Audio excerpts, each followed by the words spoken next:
মারা যায়। ঘর বলতে ছিল খড়ের ছাউনি আর মাটির দেওয়াল। মা নদী, কই গেলি মা? তাড়াতাড়ি খাবার দে। রোদ চলে গেলে যে আর মাঠের কাজ করতে পারবো না মা।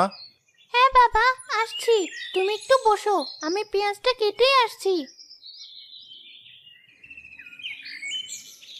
নাও বাবা, এবার তাড়াতাড়ি খেয়ে নাও। বাড়িতে কি দুপুরের জন্য চাল ডাল কিছু আছে রে মা? আজকে দিনটা কি পার করা যাবে? সামান্য চাল আছে, আর কিছু নেই। তুমি চিন্তা করো না, আমি লাল দাদিমার পুকুর থেকে কিছু কচু শাক তুলে আনবো।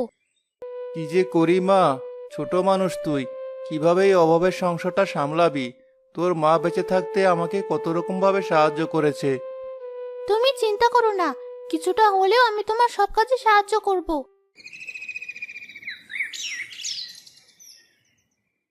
কিরে বাদল, বেশ আয়েশ করে খাবার খাচ্ছিস দেখছি। জমিদার মশাই, আপনি? আসুন আসুন, বসুন।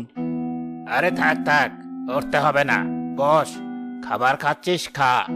বলছিলাম যে আমার টাকাটার কথা কিছু চিন্তা করলি নাকি?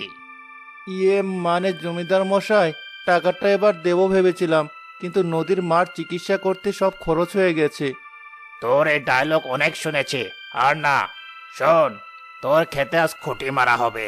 খবরদার, ওকে যেন ওই